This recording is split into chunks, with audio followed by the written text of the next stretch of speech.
fellow artists. Welcome, welcome. I'm hoping you are enjoying my Thanksgiving avatar here. Welcome to the 24th Psycheopera Creators Live. Folks, please do let me know if my audio is distorting in the chat. I tried some new settings, and I'm hoping that I'm sounding okay to all of you. And wow, I am seeing the great Scott Hobbit in the chat. Welcome, welcome. I see Liesel. I see Albert. Welcome, everyone. Wow, we have an exciting live for you all today. And so, with the formal introductions, what is this show about? This is, I think I mentioned, this is the 24th Psycheopera Creators Live. What do I do here?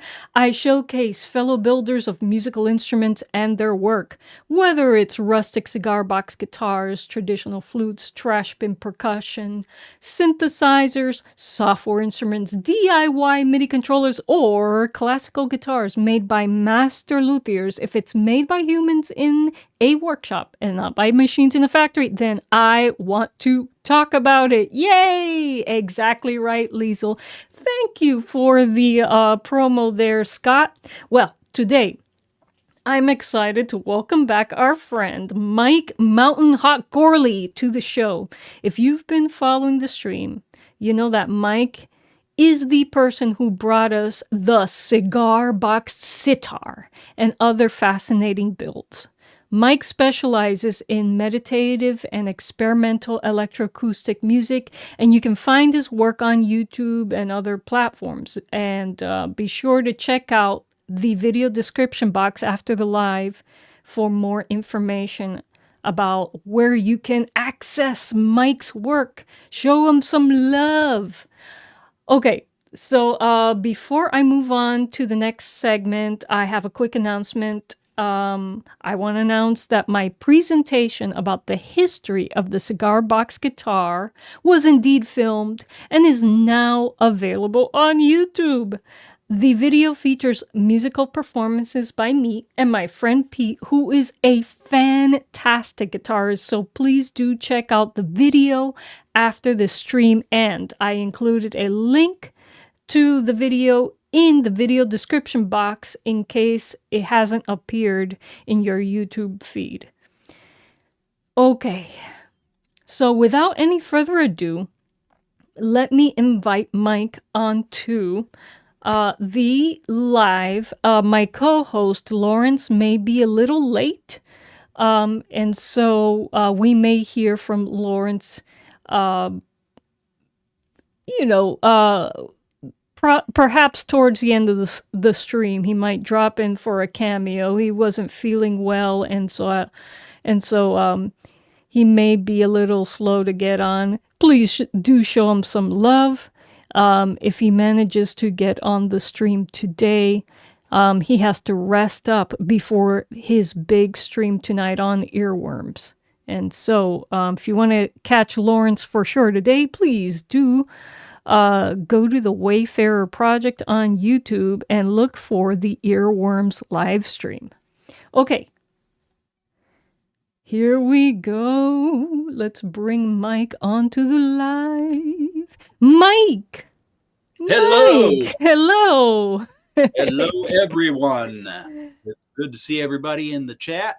Yes. Oh, Scott, thank you so much for posting the promos, folks. Hey, you want to give Mike a sub? You want to check out his work? There's a link to his YouTube channel right there in the chat. Scott Hobbit is providing it. You're the man, Scott. Scott is the man. Thank you, now Scott. Now if I can get my video to upload. Right? Yes. Oh, co-host is here. Hey, everybody. There he is. There he is. Even though he's not feeling well, he is here. He's a diehard. And so, there you go, man. There you go. Yeah. Yeah. And I don't know what's going on with this video. It says I have no connection, but I have like 5 bars. Are you guys doing this on air or? Yeah, we're on the air. So we are on the air. You know how it is preparing for a live stream, folks. And so Mike sent me a video earlier in the week. I lost it in my email, so he's trying to send it to me again. And technology, having problem with the upload. And if it manages to complete the upload during this live, I will get Mike's video on here on the live because it presents some really interesting information about one of his. Not, I guess I'll post it to YouTube. Afterward. Yeah. If we can't get it on here, folks, it really, the main thing. I'm showing multiple things, but the main one changed quite a bit in the process. So the pictures and video. Oh man, it'd be great if I don't know why it says I'm offline because everything else is online. Yeah, obviously you're online because you're on the live. Well, I'm doing this on my other computer. Oh, okay. There, but yeah, who knows why? Who knows why you're not getting a Wi-Fi signal to your other computer? And so so that's the main problem is his connection to his other computer. Yes. And okay. Yeah, no, we're fine here. Yeah. So well, Mike, keep me posted. If it manages to finish uploading, I will download it. And well, now it's uploading again. It says 5 hours and 8 minutes. So. Oh my gosh, that's never gonna finish, Mike. Okay, so this is what we're gonna do. What? I've never seen upload times like that. And it was already uploaded. I don't know what happened to it. Yeah, and I searched my email. I could not, for the life of me, I couldn't find Mike's email. Who knows what Google Drive did with your email, with your link? Deleted the whole thing, man. There are dark forces at play. That's exactly right. Mike's instruments just put out such a positive force into the universe that they have to suppress They're coming it. After me. Yes, they are coming for you, Mike. Are you ready?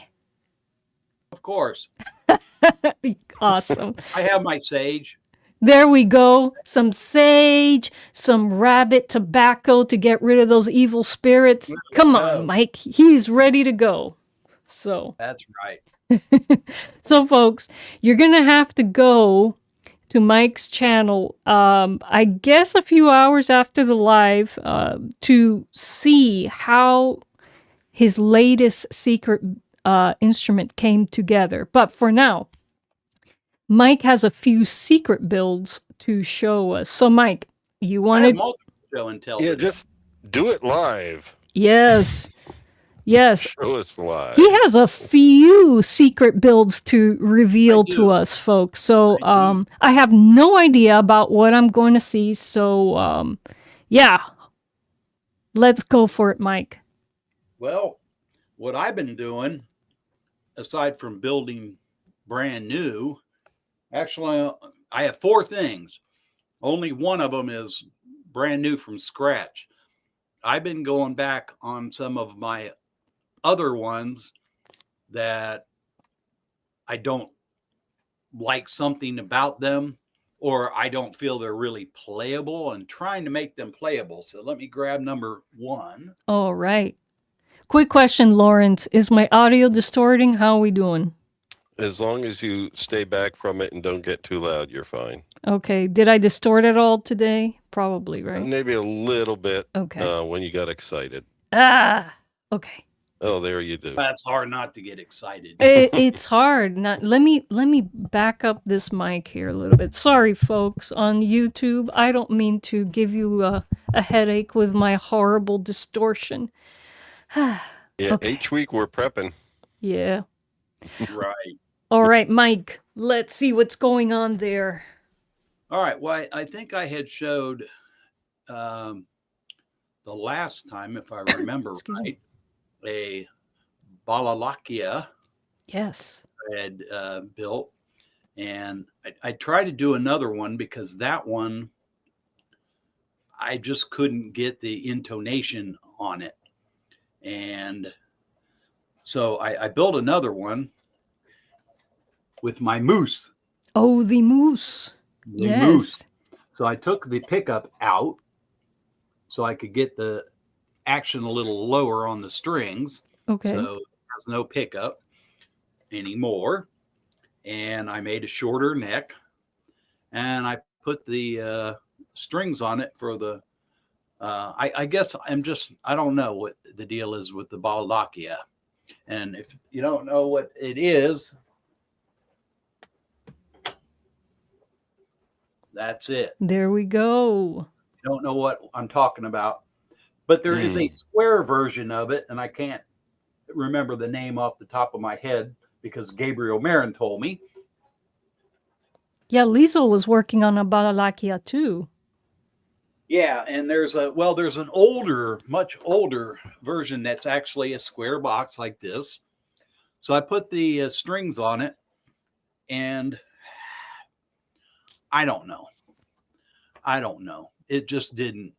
It's not working for me. Because one of the things you need to do is you need to get the thumb over, and I can get the thumb over, but I'm not getting enough pressure on the string. Yeah, not getting proper sound. So I now have nylon strings on it. Hey. So, and this one sounds like it's still in tune. This one is CFC. So now, and it still is fretless, as you can see, no frets. Nice. A few cheaters on the top of it, 3 strings, the MG logo. There we go. Because my Mountain Hawk Gourley is a little hard to fit in there, so we just go with MG. Can you hear this? I can. Mm-hmm.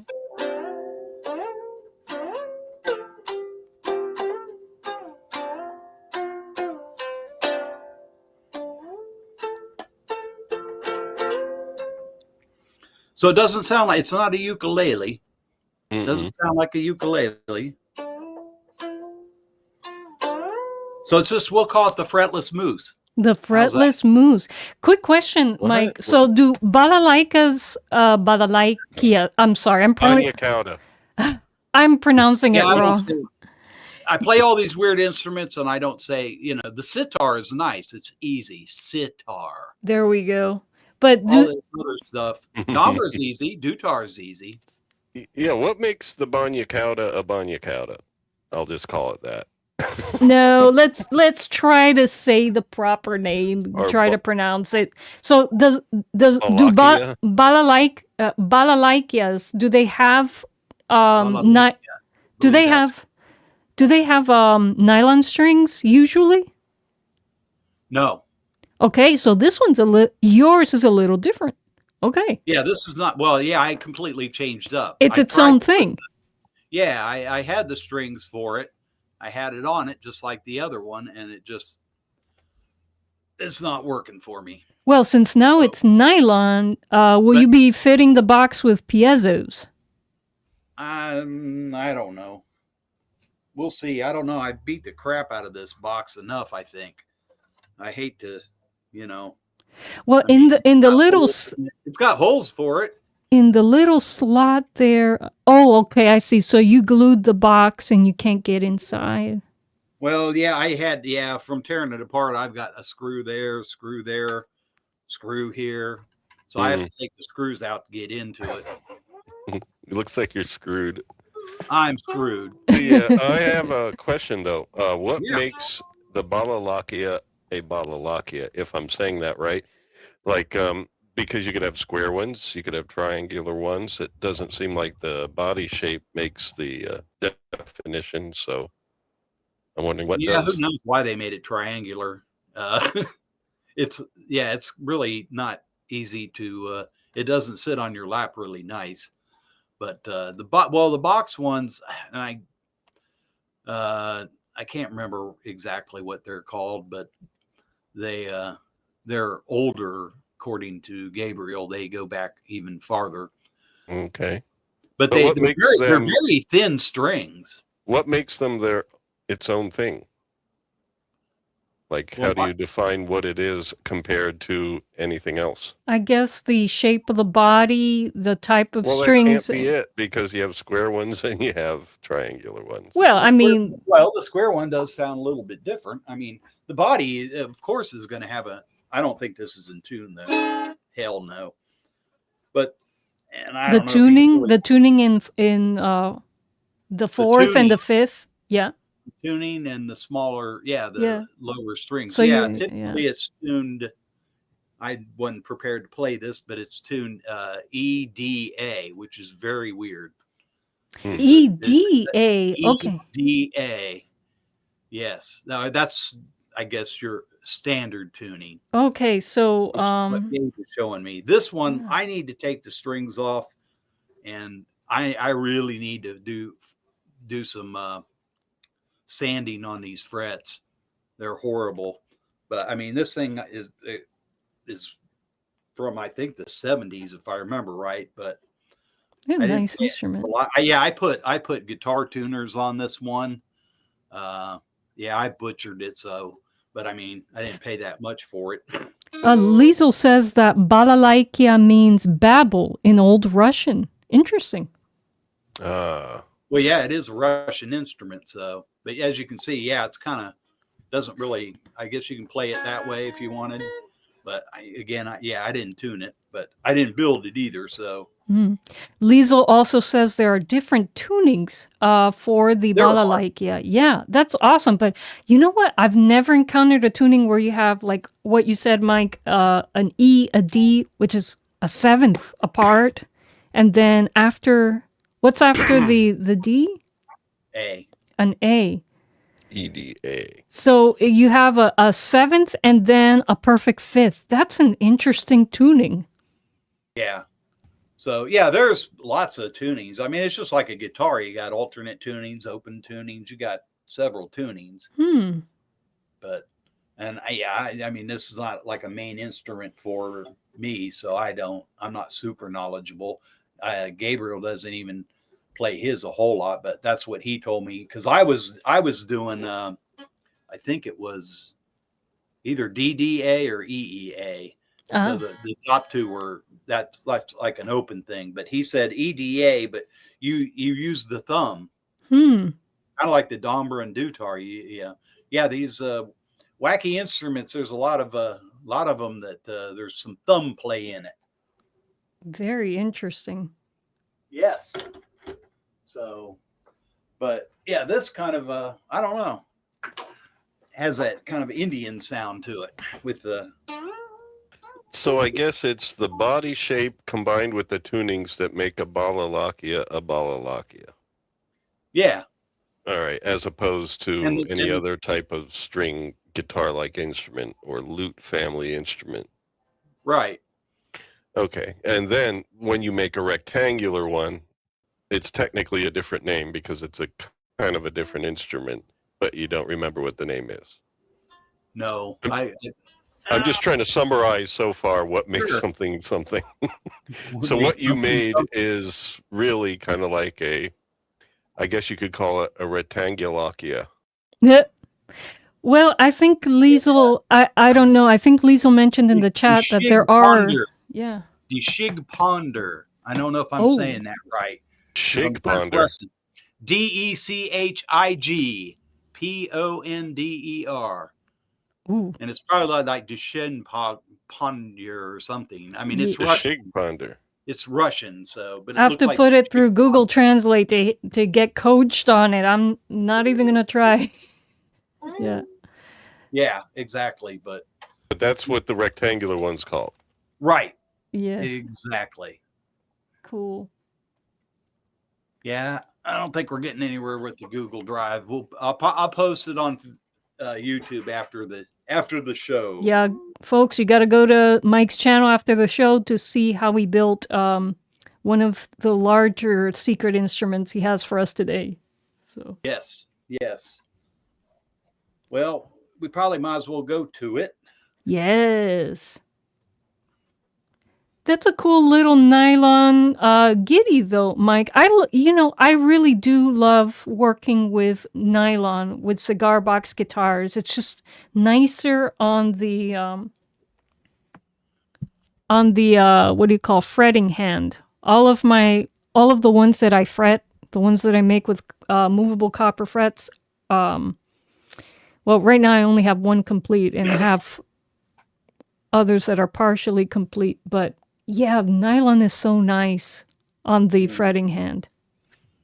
Well, and yeah, and the thing is, at one time, a while back, it's been a few years, I had a nylon string guitar. I have ukuleles that have nylon strings, but other than that, I had some nylon guitar.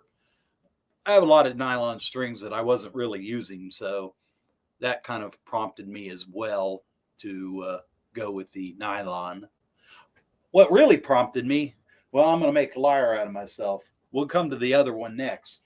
What really prompted me with the nylon was I built this. And I rebuilt this. How's that? It had steel strings on it. And I did a little bit of work on it. But anyway, I rebuilt this and put nylon strings on it. This one actually does have a pickup. We'll try that out in a minute. But it has I really like this. Even more so than the other one. I like the Moose, but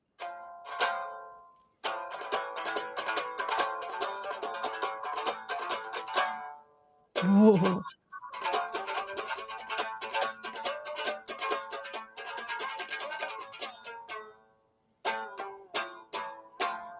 Are you hearing that? Yes, it sounds like a dutar, Mike. It's kind of like a fretless Dombra or dutar. Okay. And I wasn't really trying to build one because I know you're working on one, so I was like, Mike, doesn't matter. I mean, that gave me. I wanted to put nylon strings on it. And I was like, wow, that really, I love the sound on it.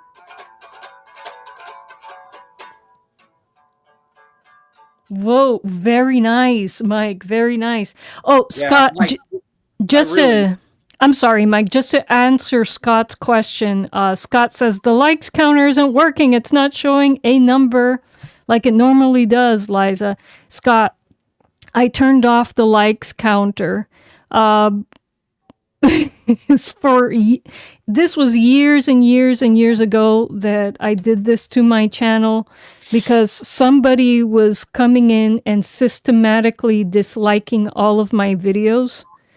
And of course, that has an effect on the algorithm. And so to keep, I guess, trolls from messing with my channel, I do not give them any type of platform, and people can decide whether they like a video on their own without knowing how many other people like the video. And so that solved the problem. And also keeping all of my live subscriber only has also solved that problem. And so I apologize. I know that you like to to celebrate the number of likes on the counter, but I just keep it private for that reason.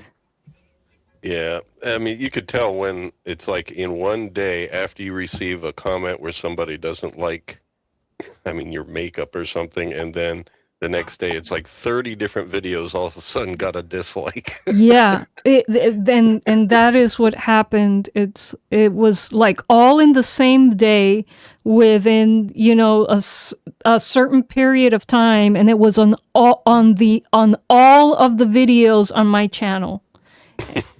Yeah. And so, yeah, I'm sure that person watched every single one of my videos.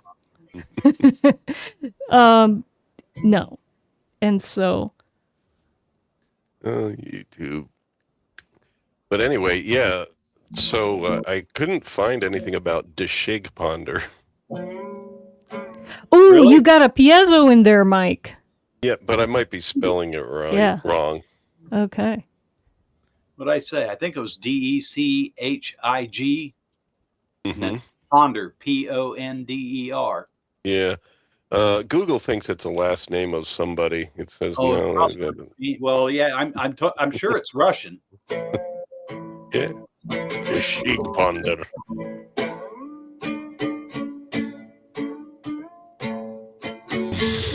Awesome. Lord the Sheik Ponder of the Centauri Republic. Heavy reverb. Yes, reverb. That will, with nylon, reverb sounds really good with nylon. Yes. Go for it, Mike.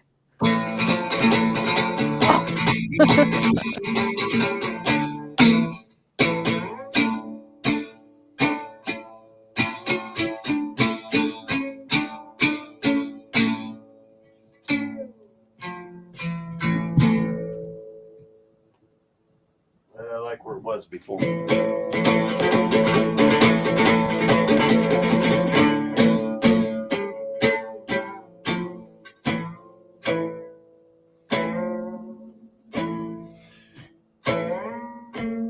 The interesting thing is, I'll probably have a groove in my fingernail by the time I'm done with this all, because on these nylon strings, if you, well, you can get it somewhat with the finger, but it's easier if you use the fingernail.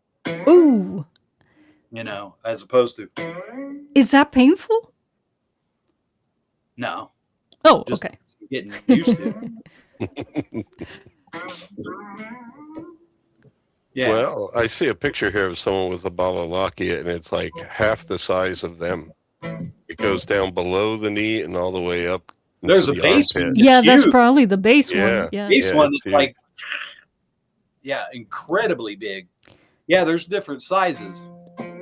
Mike, I'm in love with your CB dutar there. Oh my gosh.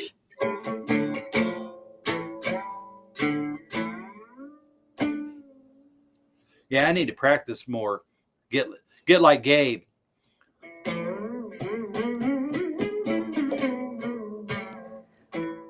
Ooh, can you show us a bit of the triplet patterns? Oh my God. I want to learn to play it.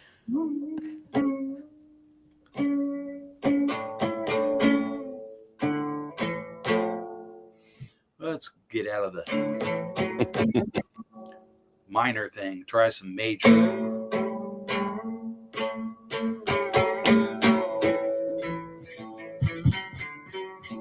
Oh, that's the one thing about this. Boy, if you know how the Domri you use this? Yeah. Yeah, that piezo really picks that up if you pop it by accident. Yeah. Maybe I'll figure out how to use it properly, you know, like some. There we go.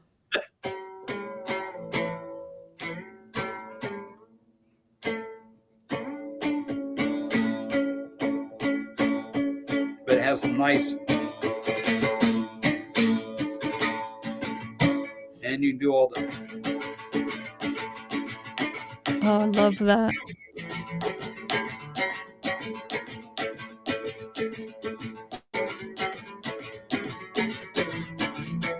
There's your 3, 1, 2, 3, 1, 2, 3. Exactly. I love that.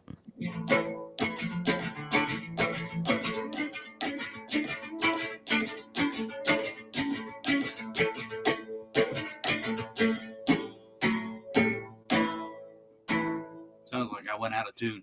Yeah, boy, these that's the only thing about nylon strings that I don't like. Once you get them stretched out, not so bad. But I just takes them a while. Yeah. Yeah, good. This one's getting there.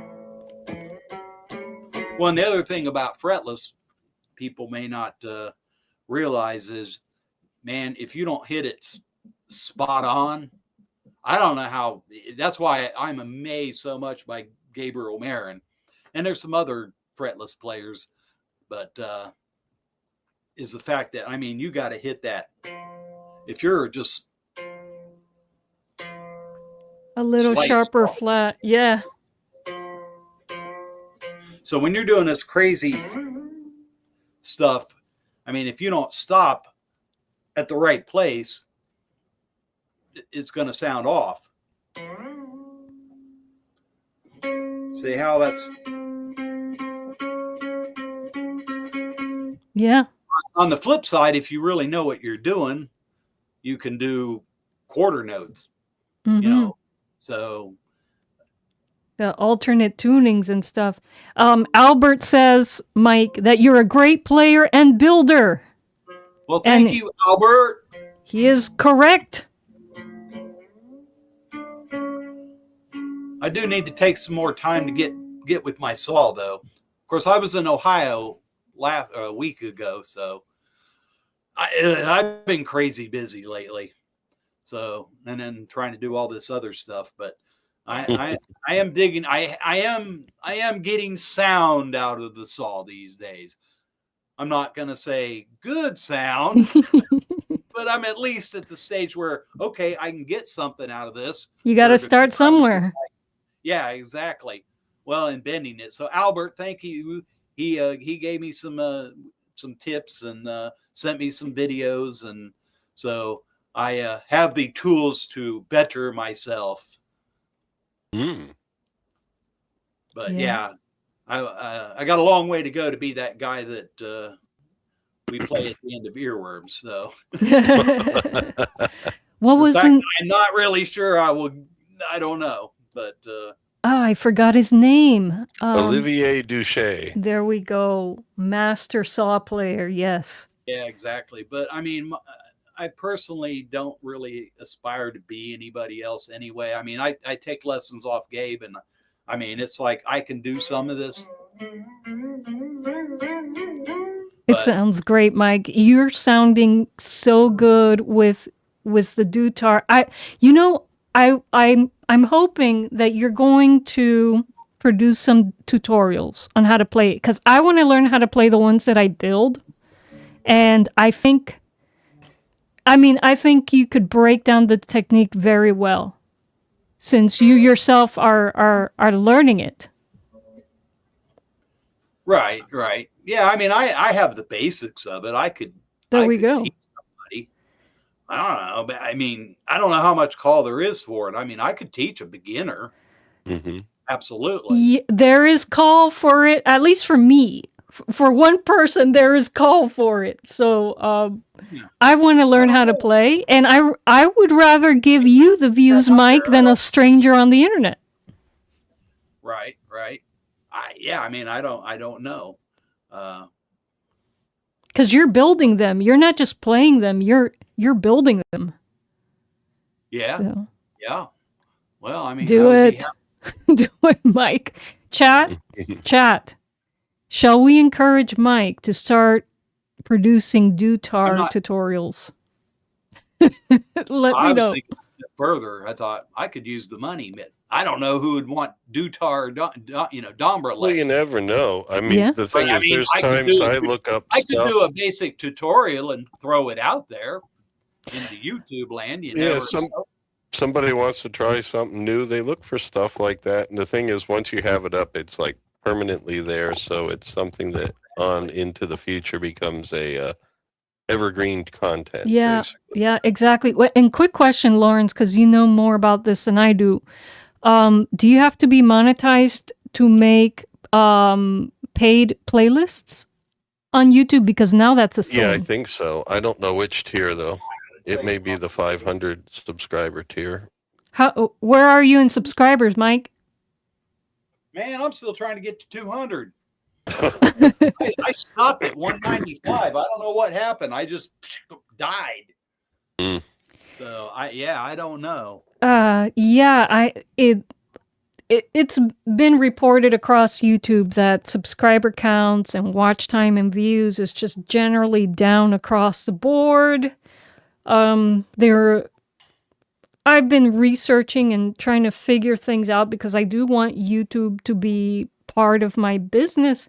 And so there are certain changes that they've made and features that they've added have served to mess up the algorithm for individual creators a bit. So one thing that I've discovered and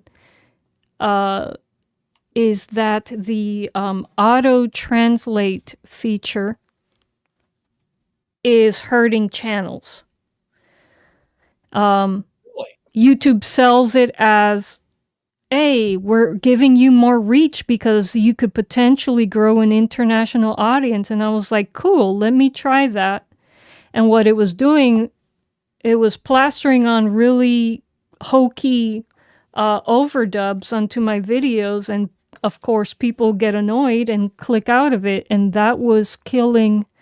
And of course, it didn't have a separate, I guess, a separate algorithm to send it out to international folks. The It problem just, is, yeah, normally when it's on your algorithm for your language, it sends it out to people who have an interest or have a watch history that's aligned with what your content is. exactly. But with this stuff, they were just sending it out to anybody. So part of your quota, because I do have quotas as far as how much they'll push your content, Yeah, part of whatever your quota is then went to international splatterfest of Yeah. just anybody. So it's sending it to people that don't necessarily have an interest in that topic and aren't necessarily looking for something that's overdubbed. I mean, usually you only do an overdub as if you need to. Like if you're looking for a tutorial lesson on something and no one in your language does it, or very few people, then you might look for something that's international with overdubs.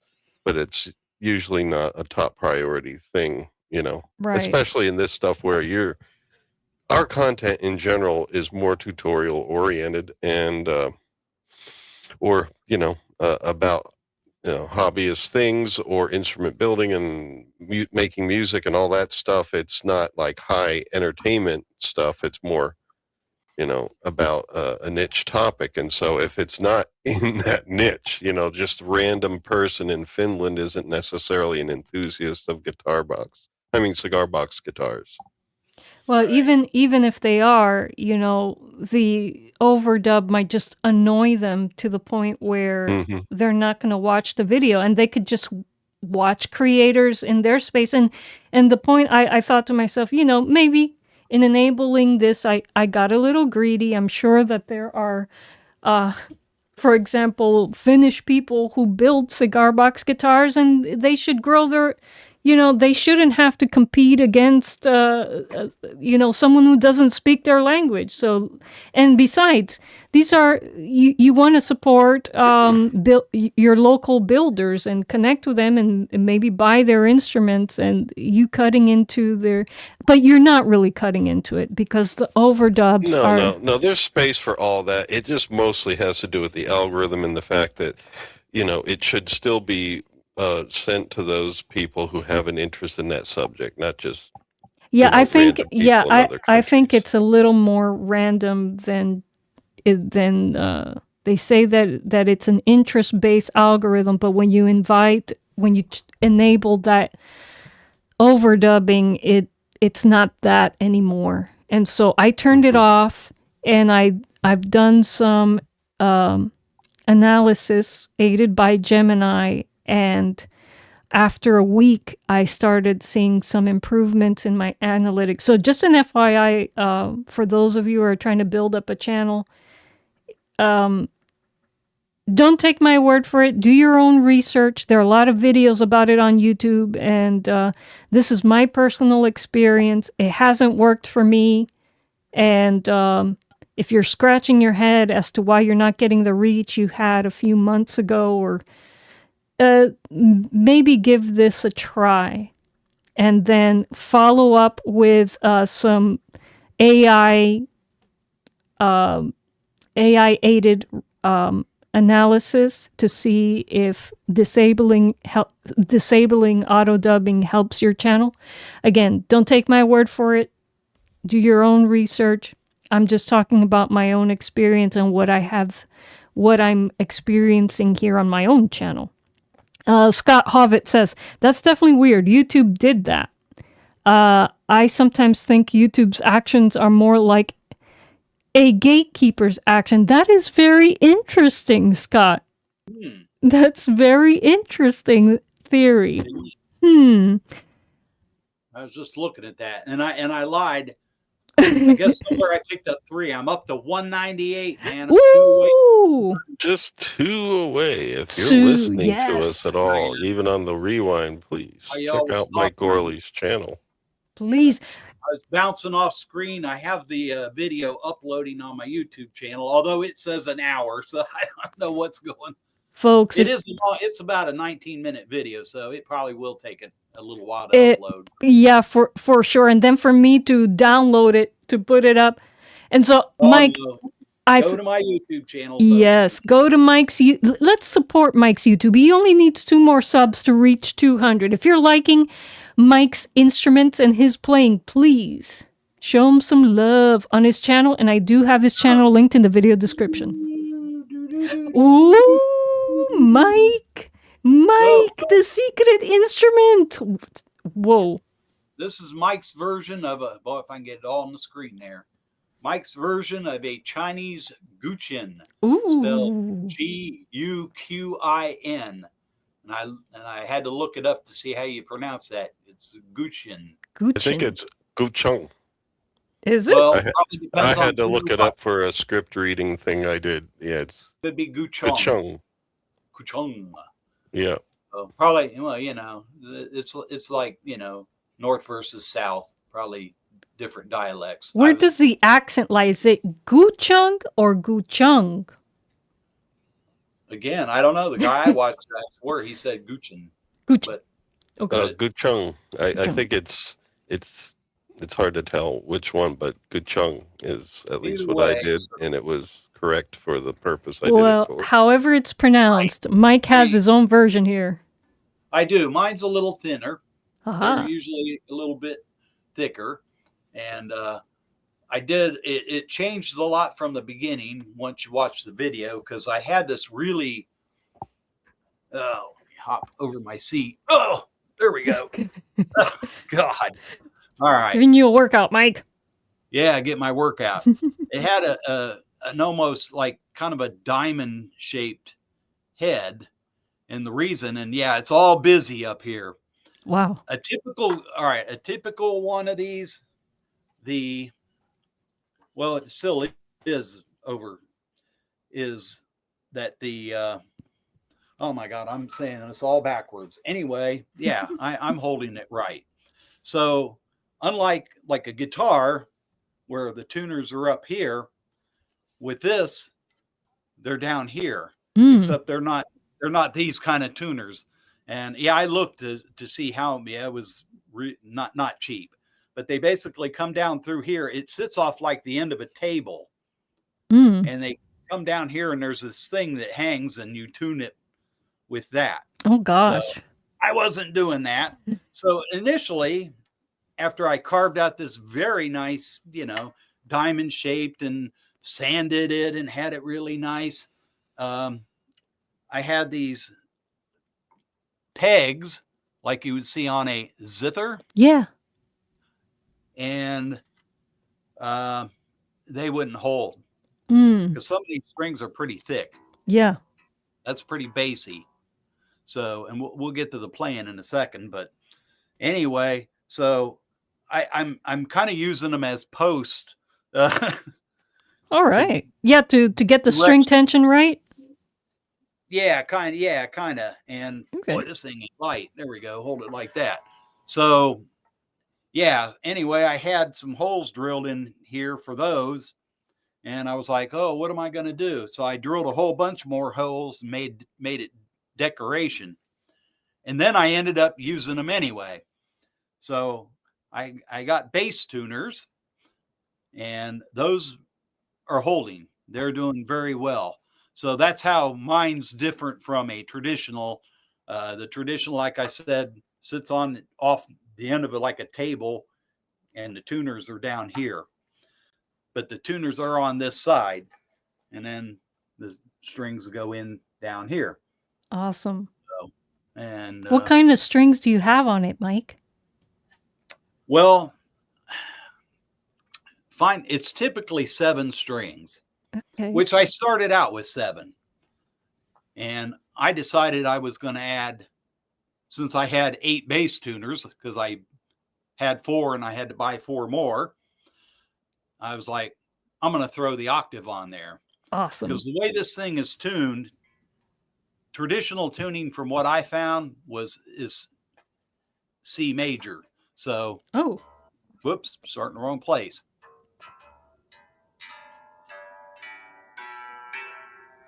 Wow.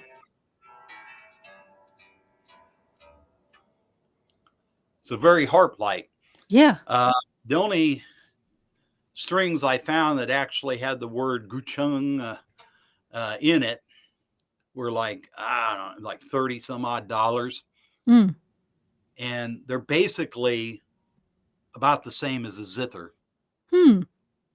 So I bought, and that comes in 21. So, and then that was a fiasco in and of itself too, because I ended up buying another set of 21 because I started putting strings on, and I got 3 or 4 in, and started breaking strings like crazy. Oh, so they're very, very delicate strings. Yeah. So initially, when I finally got it all, and I had 7 on at that point, when I finally got them on there, after about 3 hours of breaking strings and fighting and yada, yada, yada, I had 4 very bassy strings. And then I'd skipped like, I don't know, 4 or 5 gauges and dropped down. So it sounded very weird. I had, very bass and then more treble. Right. And so it really didn't have a smooth sound. So I ended up taking the other 4 off. I ordered more strings. Oh, gosh. Yeah, it's very hard to tune it. Well, like I said, it goes do, re, mi, so, fa, la, ti, do. Right. Yeah, so it's hard to tune it if you have this huge gap in gauges. Right, yeah. Strings. Exactly, yeah. And yeah, I try to do some different things. I like minor sounds, so I try to tune minor, and I don't know. By the time I got the new strings and put it on, I said, let's just tune it up traditional to start with, because I got to learn how to, and I'll think I can back up. Oh, and the other dumb thing I did, I was telling Liza before the show, I did have it tuned or turned over like a guitar. And because I guess I don't know where I got it in my mind that you started with the bassy string up here, and that's not correct. It's the other way around. So I had, you can see I got dots, cheaters, markers, if you will. Yeah, I had to sand the other ones off on the other side because I flipped it around and they were all wrong. So in typical Mike fashion, I seem to butcher things as I build them. Oh, so it's part of the process, Mike. Well, it's part of the process. Yeah, I guess I was thinking I was going to put 8 strings on. So this bridge had 8, but this one had 7. So I had to fit there's a couple of them that are kind of close together up here. I had to fit an 8th one in. So I am not always the greatest planner. Hey, when you're exploring, you don't need a plan. You got to go with the flow. Yeah. Side. Yeah, I'm curious to hear what this sounds like. Now I got it. Well, now I got to, let me turn this down so you can, there we go. So you can see this thing and hopefully hear it, because it is a quiet instrument. It is the, they're pretty much made of a solid piece of wood. I don't know if there's any, I didn't see any out there that were like amplified or anything like that. So it's kind of a quiet instrument. But yeah, like I said, it's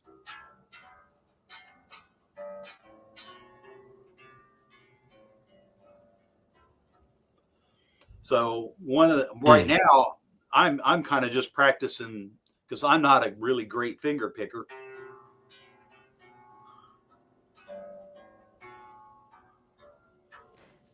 Scott Hovitt says, we all learn as we go, especially when we're doing it alone. Spot on, Scott. Yeah. But playing it, And I'm pretty much playing off the first string now because I'm trying to figure it all out. Essentially, and I'm not sure I'm doing this properly, but you. Ooh. So that's why you want to get the board really smooth. I did a lot of sanding on this baby. And then I decided this is pine. So I decided I really like the pine. So I just lacquered it, which is what they say to do for this instrument, lacquer the bejeebies out of it. And I'm going to have to probably eventually lacquer what I sanded off over here. But yeah, it's basically a slide.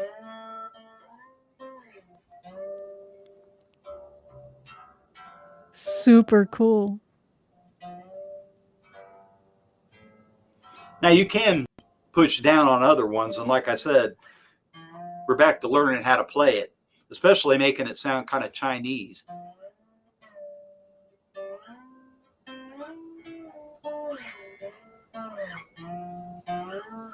So I have two things I'm learning. One is this, and then the other is doing finger picking. Now, if you watch some videos on this instrument, most of them use finger picks. Not all. Really cool. Yeah, I don't do very well with finger picks. It would make it a little louder, but. Well, you could always slap a piezo on the guy. Give him a little help. I don't know where you'd put it. Well, but that's what's fun about piezos. You play around with placement and see where you get the most attractive tone.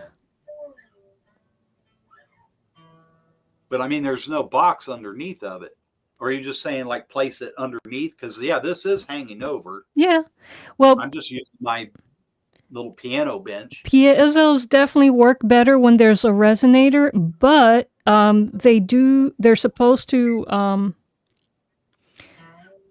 respond to mechanical pressure. So you could put it anywhere on the body and pick up vibrations from the instrument. Huh. Interesting. Yep. I'll give it some thought. Well, what does? So now I have a whole crap ton of these strings, right? So what to do? Build more. Well, let me switch up some things so I can sit this down. Oh. So I have another instrument that I built and didn't like. Oh. This is actually where I got the bass tuners from. Oh, look at that. I tried to build a cigar box bass, and I hated it. It just, I don't know. I didn't like it.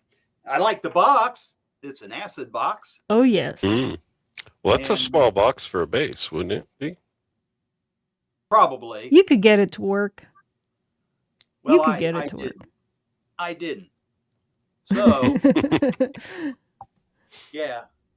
Well, and then I think I tried to make it kind of like a cello, because I have the plug-in, because this does have a piezo on this side. And I don't know. I tried a couple things with it. I didn't like it. So I have these extra strings sitting around, especially some high ones. And I basically wonder if it's still in tune. Ooh, okay. I have a mini one. Yay. Still in tune. Ooh, we were getting kind of like a harmonic minor kind of thing It going is on. a harmonic minor. Good job. Hey. Well, 4 strings of it, but yes, it's.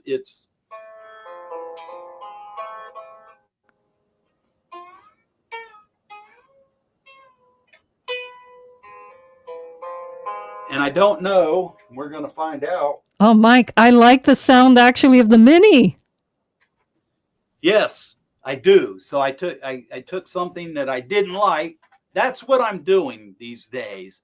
I'm taking stuff that I built and I don't like, or I don't feel there's a use, I can't get a use for it, Right. and rebuilding it. Ooh, Scott has a good suggestion for the large one, Mike. He says you could put a couple of spacer blocks underneath and see if it helps with the volume and tone a bit. Yeah, if you kind of decouple the body of the instrument so it's free to vibrate without touching something, that can make it louder. Correct. Well, I mean, I could mic it too. Yeah. Is that coming through the Yes, amp? it is. Nice.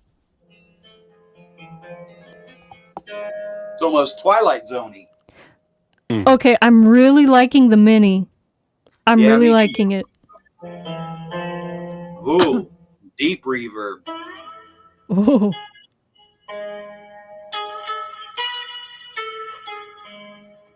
Yeah, I like minor. I may end up changing the other one, but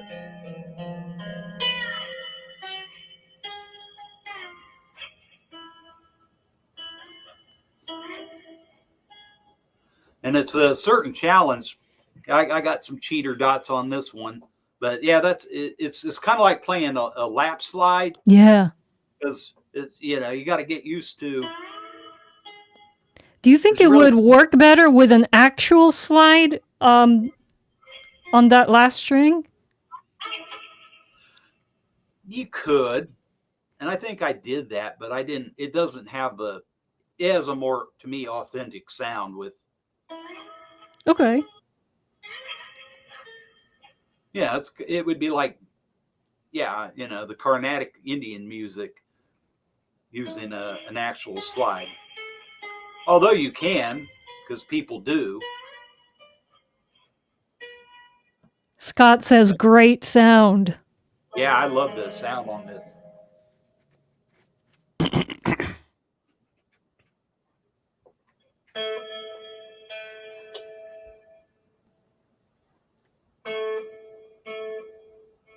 Oh, there we go.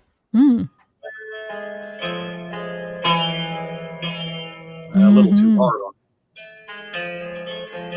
I mean, you can not even play any notes and it sounds cool. It does sound cool.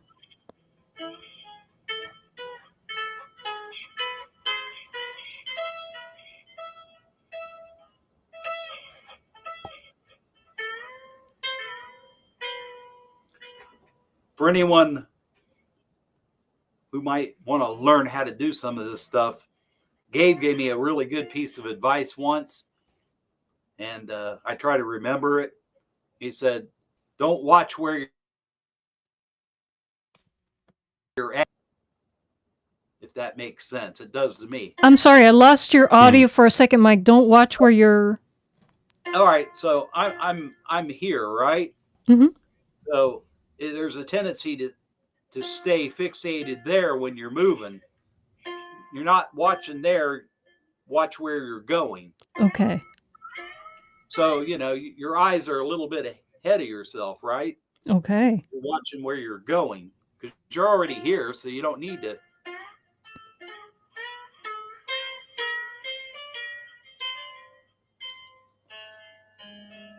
So, yeah, I don't know. I try to keep that in mind. But it's kind of hard going that way because you can't really see the.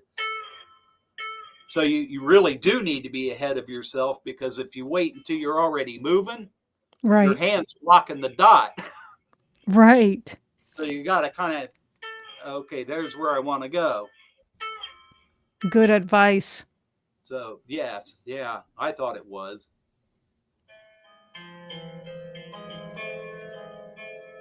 That So is yeah. Yeah, I like this. It's pretty cool. And it works out with this. Well, I have to move it up here to tune it, but once it's staying in tune, I love it. So is the big one. Nice. Fairly, I mean, a little bit. So I like these strings. But these are a combination of nylon and steel. That's cool. Liza was mentioning in the chat that I believe she was talking about the balalaika has a combination of nylon and steel as well. Yeah, I think she was talking traditional Right. one. Yeah.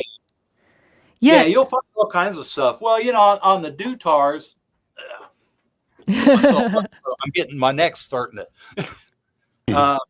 On the dutars, a lot of them are, especially that long one I got, is traditionally it's animal gut or like goat gut. No. But yeah, typically people, that's kind of hard to find.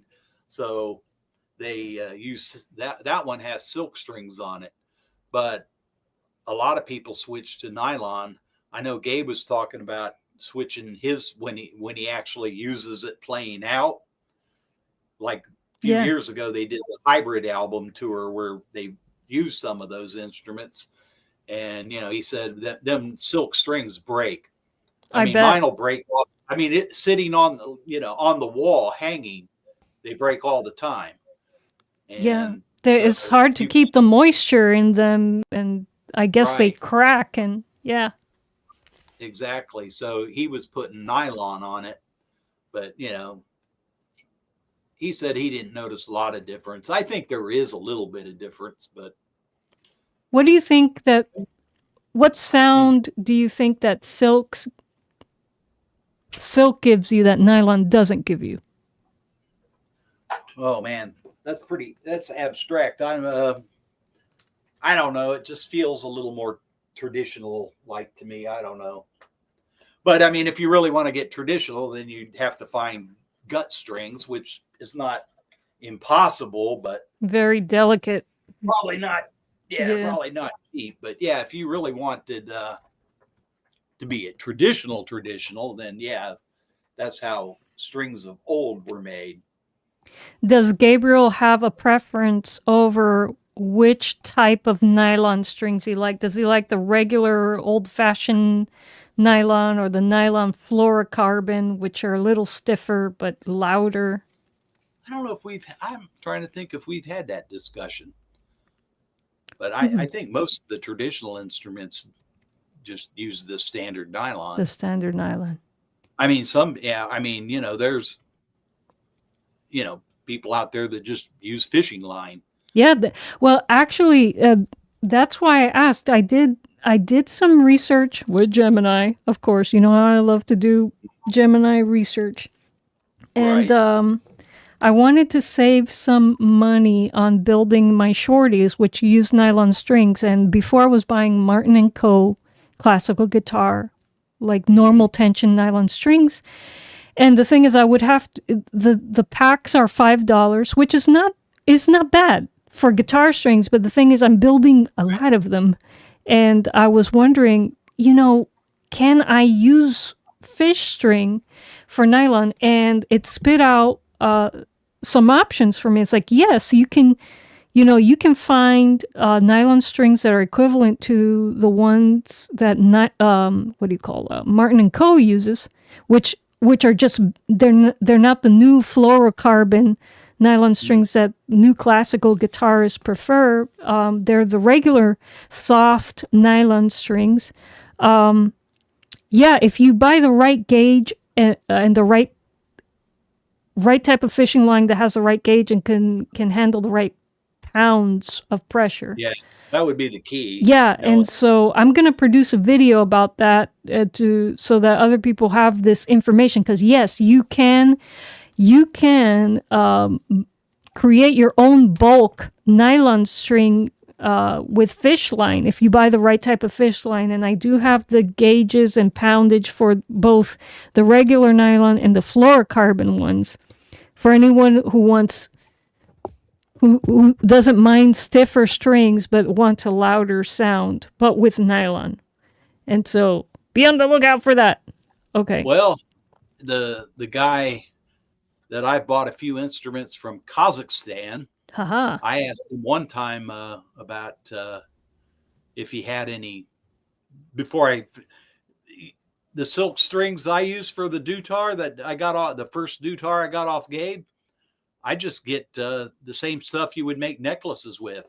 Yeah. Because I remember the guy that I bought the Dombra off of, I'd asked him, thinking, well, maybe they have, special silk. And he goes, oh, yeah, I'll send you some. And he sent me, it was just a spool, a little spool of. Is what they have available. Yeah, so, and then I think one of the instruments I bought off him, he said, oh, and it was nylon. And I mean, it was just he probably cut it off fishing line. I don't know. It was, it wasn't packaged like, Martin or anything like that. It was just, I opened it up and there was, oh, okay, there's some fishing line. Yeah, you can totally use fishing line. And that's all it is, really. Yeah. I mean, it's, unless you get the newfangled stuff like you were talking about. Well, the newfangled is just. Well, the newfangled stuff I was talking about is fishing line, except there's two types of nylon fishing line, and it turns out that the same type of nylon, both the harder nylon fluorocarbon and the regular nylon, are used on classical guitars today. And we had a guest last week, Vietnamese guitarist. By the way, Mike, do check out his instruments. OMG, you're going to love them. But yeah, that was last week. Yeah, last week's live. You're going to fall in love with these scalloped, fretted guitars. But he says that in Vietnam, what's used on the traditional string instruments is fishing line. So it works. If it works, why are we going to knock it if it works? Yeah. If what's available. And in fact, I mean, where do these classical guitar manufacturers source their source their nylon strings from? Not the ones that are not wound. I bet they're just spools of nylon. Yeah, they're probably doing the same thing I'm doing and buying the nylon with the right gauge. And weight. They just cut it off, and I mean, some of them, if you get the ones that have the ball on it, they just put a ball on them. Yes. Yeah, yes. I mean, seriously, that is all it is. Mm-hmm. Mm-hmm. So the thing you would have to research and know is what gauges do I need? Yeah. Yeah. That would be the thing. You can't just go, it'd be like, this back here where I, broke all the strings and now I got this huge gap. So I had to buy more strings. So good thing I had 21. I would have been really mad if I paid, $30-$40, whatever it was, for 7 strings and, had 3 of them break. Oh, guys, Scott is asking me what happened. Are we still live on YouTube? Let me look. I don't know, because my computer's being weird. Yeah, I'm going to unmute. I typically have the stream muted while we're doing this, but I have it there. Yeah, I have it muted, but no, we're live. Let me remember. There's a 15-second delay. Let me ask Scott what he's experiencing. I heard myself 15 seconds ago.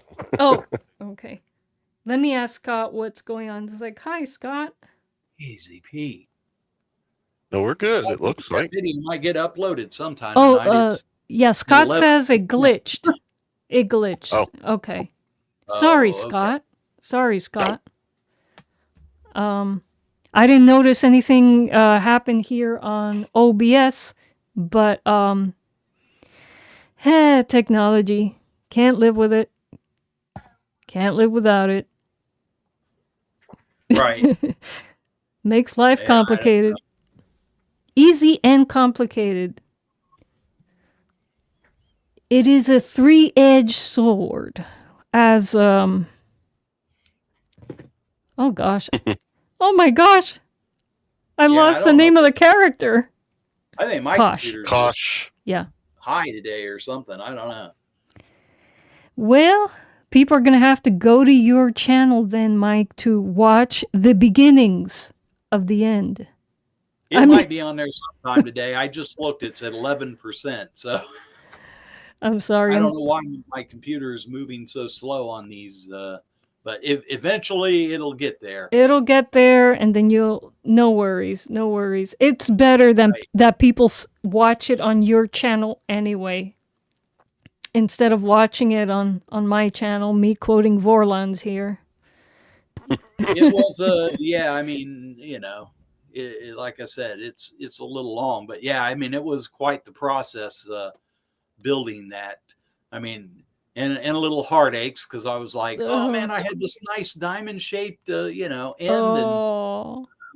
and I ended up dwindling away on the other side a little bit too. Yeah, it's just like I get these ideas and I get going on it, and then I butcher it.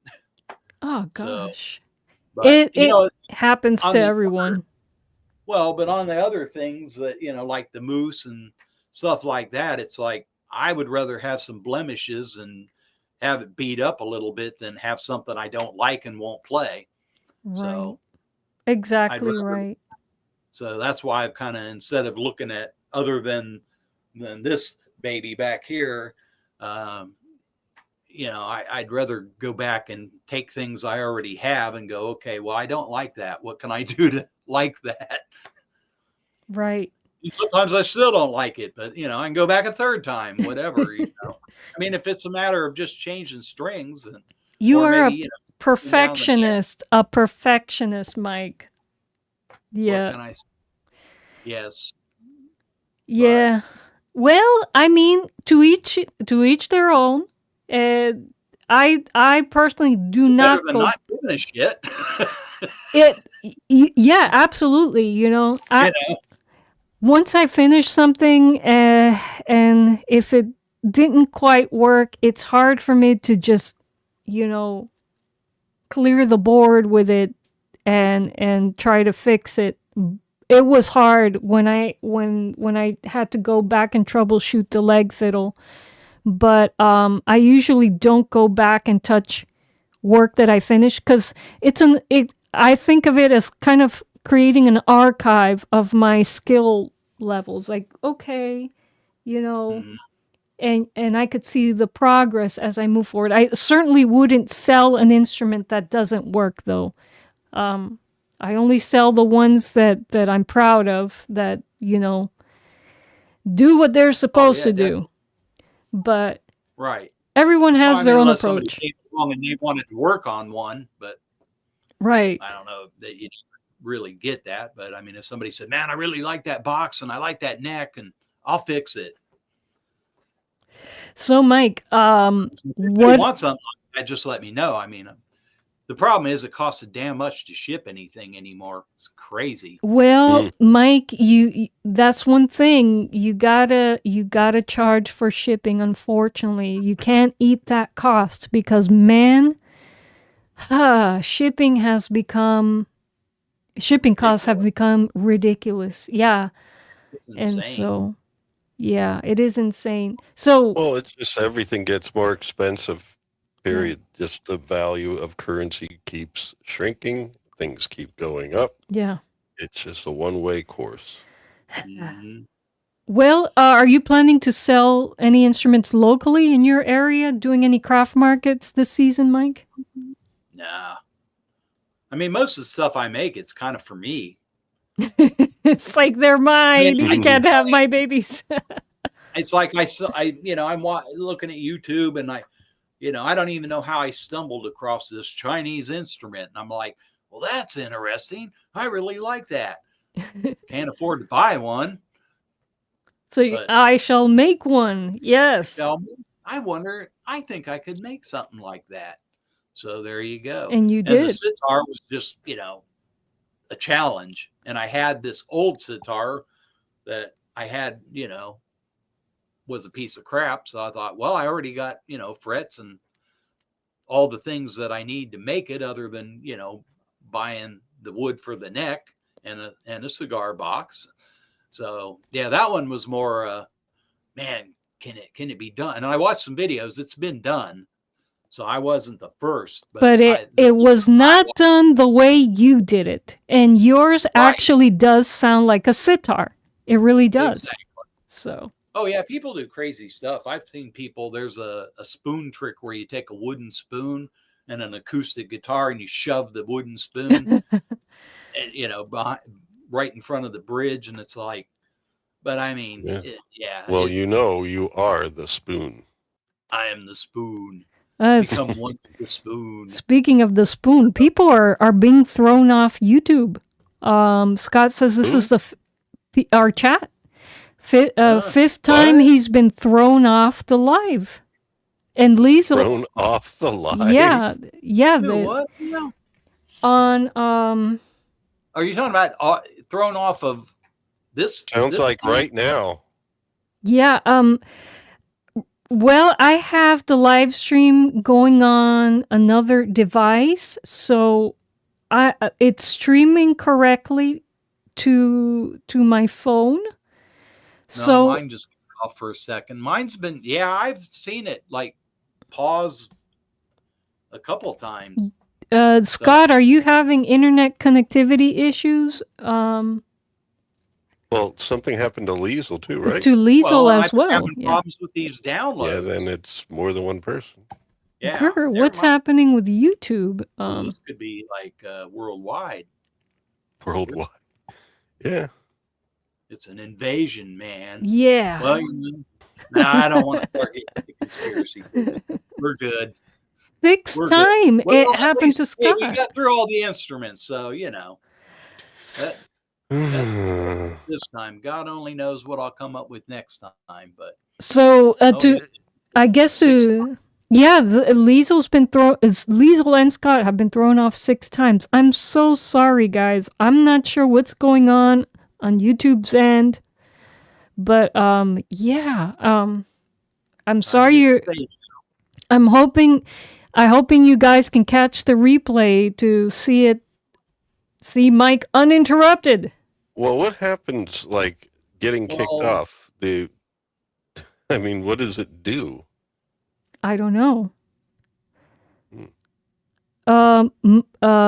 Albert says, mine was okay. A couple of quick pauses. Yeah, that's what I've been catching out of the corner of mine eye. Like a second ago, it went black and then came right back. So I don't know if that's what they're talking about. It hasn't shut down on me, but I've noticed it paused at one point because I was like, it was showing me demoing this, and I'm like, well, that was a while ago. And then I hit the live button and it went back up. So there's some weird internet stuff going on. There's weird mojo. Everybody get your save. Who knows what's happening with YouTube on the back end? Maybe they're updating something. Scott says it wiped out his chat a few times when he was trying to write a chat. And it dropped the stream suddenly and was back in 1 second. Oh. Yeah, that's what I've been seeing. Okay, well, Mike, before we let you go, what are you planning to work on next? Are you willing to reveal your next build? I don't know what it is. Okay.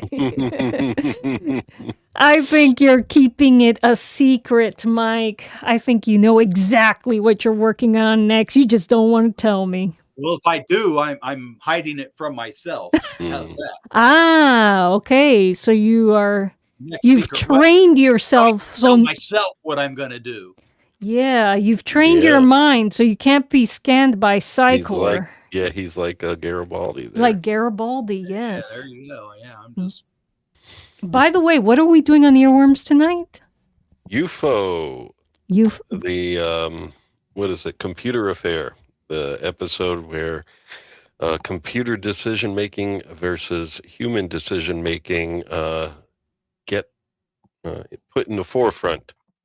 Because there's things going on with Shadow where they lost an interceptor and had problems that they think is because of human decision-making. And so they're questioning some of their personnel and all that sort of stuff. It's basically one of those things where are they getting too dependent on computers and so forth? I'm with Liesel. I don't like the, I guess the captain or the leader of the UFO hunting group. Well, Straker, yeah. That's his name? Okay. Well, he's supposed to be the American, at least in He is? the series. He's American. Yeah. He doesn't sound American at all. Well, the film producer cover story, he's actually supposed to be American. So they made him into the kind of bad guy, whereas Alec Freeman is kind of like the kind of good guy in this episode. Are any of the actors American? Probably not. And you can tell. I didn't even know he was trying on an American accent in the show. No, he did a pretty good job of the American accent. I thought he was playing a British guy throughout, man. You could hear it. Well. Anyway, guys, if you want to catch some shenanigans on here, but the more entertaining thing is us and just the banter and all the wonderful interaction with our lovely audience, like Scott. Like Scott. Mike Scott says, "Thanks, Mike, for showing us this today." You're welcome. Yeah, I put a comment in there. All right. I haven't paid a whole lot of attention, so I hope we didn't miss any questions anyone had. But well, I've been keeping my eye on the chat. Before we go to my shameless plug, do we have any questions for Mike?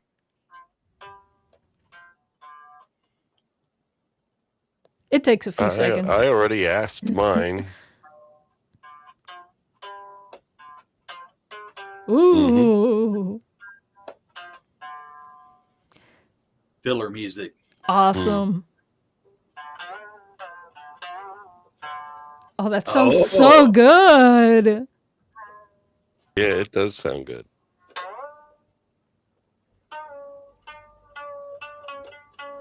Yeah, I learned how to play.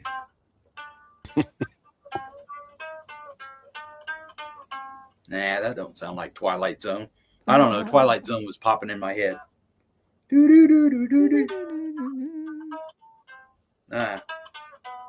Maybe just in a higher register.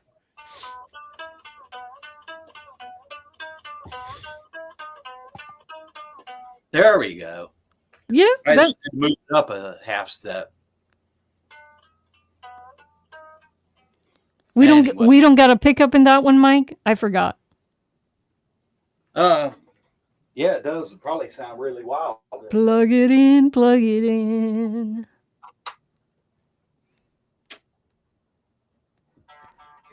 Albert says, no questions, just a comment. Great show. Oh, thank you, Albert. There we go.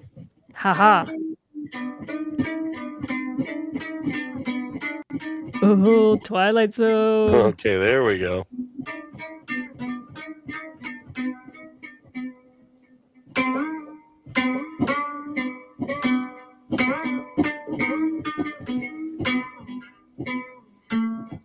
Where to go from there? No.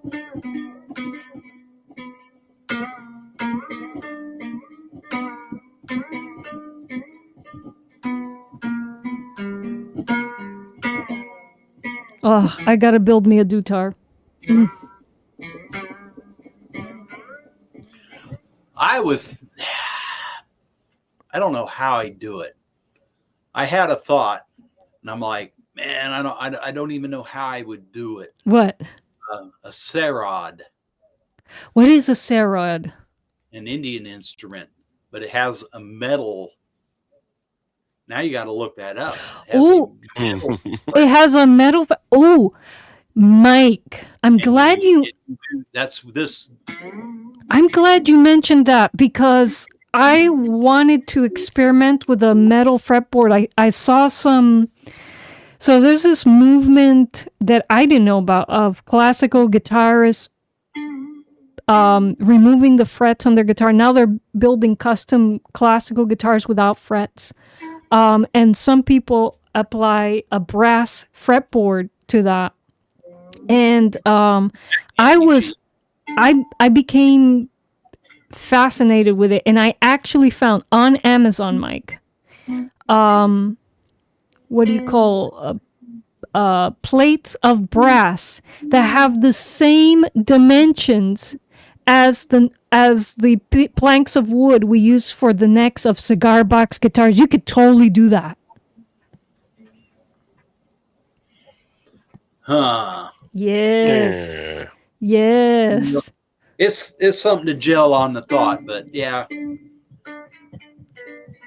that's not an easy instrument.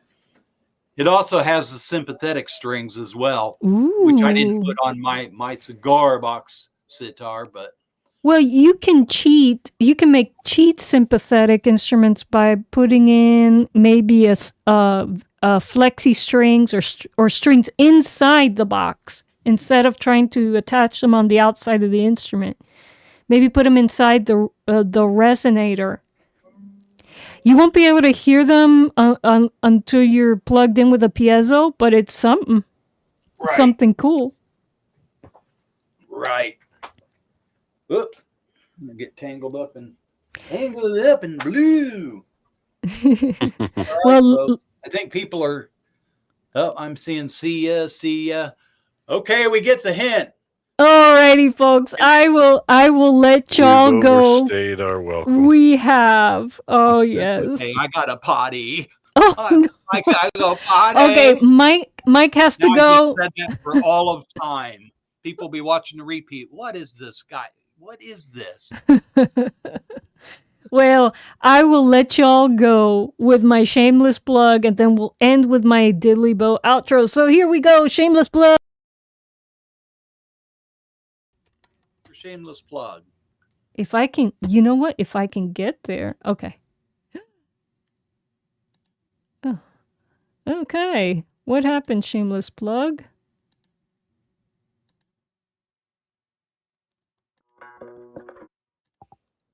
Sorry, folks. My shameless plug no longer exists. I think I've moved the file and OBS can't find it. So I got no shameless plug for y'all today. So we shall end the show with my diddly bow outro. Here we go.